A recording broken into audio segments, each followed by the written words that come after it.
We'll do a quick unboxing before we get to the install. This is the new Ring Floodlight Cam Pro. It's the first Floodlight Cam Pro that supports 4K resolution. Okay, very nicely packaged. So this is the back piece. This is hardwired in. You usually use this to hold the camera in place so it doesn't fall while you're connecting the wires and stuff. Obviously, power needs to be off. And this is what you would attach, and that's where it would hold on to. This is the mounting bracket right here. There is a front side Phillips screwdriver as well as a flathead screwdriver. Also comes with a bunch of screws and the tightening thing for the wires as well as the nut. Before we touch the wires, a quick disclaimer. I'm not a licensed electrician. This video is for educational purposes only. Working with electricity is dangerous, so if you're not comfortable, definitely hire a pro. And always make sure your breaker is turned off before touching any wires. I'm replacing an older Ring Floodlight Cam Plus today, but these exact same steps apply to any standard outdoor light fixture as long as you have the same 3 wires, the hot, neutral, and ground wire. And once I remove it, before I start unplugging any wires, I'm going to bring my volt tester, which is a non-contact tester, and I just touch all the wires, not even the hot ones, but literally all of them to make sure there's no voltage going through. If there is, this thing will start beeping, otherwise they'll just remain green. In fact, they'll turn red and start beeping as well. And this will depend on the volt tester you're using. This one happens to work this way. Now for this install, I am using the lever nuts by WAGO instead of the standard wire nuts, which are basically the twist-ons. Either one will work. In fact, the Ring comes with the twist-ons and you could just use those. So once I remove the Ring Floodlight Cam Plus, I'm going to unscrew this part. And then I'm left with the mounting bracket, and then I'm going to unscrew this. Now, after unscrewing the mounting bracket, I'm just going to use brand new screws. The Ring didn't actually come with these specific screws, but I have a bunch, so I'm just going to use some new ones. Before I put in the new mounting bracket, I'm just going to put 2 screws in temporarily, and you have to make sure that the mounting bracket, where it says front, is actually facing you. So that's actually the front of it. This has to be correct, otherwise it won't work.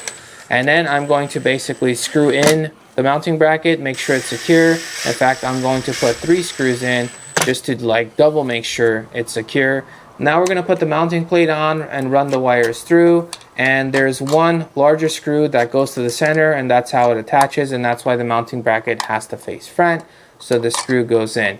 So I'm going to use the impact to just kind of get it in there, and then towards the end I'm just going to use a screwdriver and hand tighten it so I could feel how much space there is. And I do apologize that the camera moves a little bit here and there. It was a little bit windy here and there, and it is on a very tall tripod just so I could get a really good angle going. Now we get into the wiring, and before I attach anything, I'm actually going to cut about half of the exposed portion of the wiring, so probably about 1/2 inch from the top. Pretty much get rid of the soldered part of it, and then I'm just going to twist it in. And the reason for this is I want a secure fit into the lever nut. I don't want to bend it on top of each other and slide it in there. And even if I was using a standard wire nut, I would still clip it a little bit because it is a little bit too long. You don't want any exposed wires anywhere. Really, the only exposed wire technically is going to be the bare copper, which is the ground itself. The live wire or the hot wire cannot be exposed, and neither can the neutral. So only the ground, but we're going to push that in all the way. And so the hot connects with the hot, the neutral connects with the neutral, and the ground connects with the ground, and you have to make sure nothing is touching anything else. So this is super important. Now for the nuts, you can't tighten it too much and also can't leave it too loose. So I'm just hand tightening it just until it gets snug, basically. Just strong enough where the Ring Floodlight Cam Pro is not really going to move, but not super crazy. I mean, if I really wanted to, I could go more, but I don't want to risk breaking the back plate, basically, the mounting plate, I should say. And after this, all I need to do is turn on the breaker and then get the Ring app and just follow the instructions on the Ring app. You hit the menu button on the top left, which is the 3 lines. You click on devices, then you click on the plus on the top right, and then you scan the QR code. You set in the location for this thing, and you pretty much just follow the instructions. If you want to give this thing a name, so I'm going to call this thing driveway, for instance, and then it's going to ask you for your Wi-Fi info, and it's just going to ask you a few more questions. Generally does an update, and then you're good to go after that.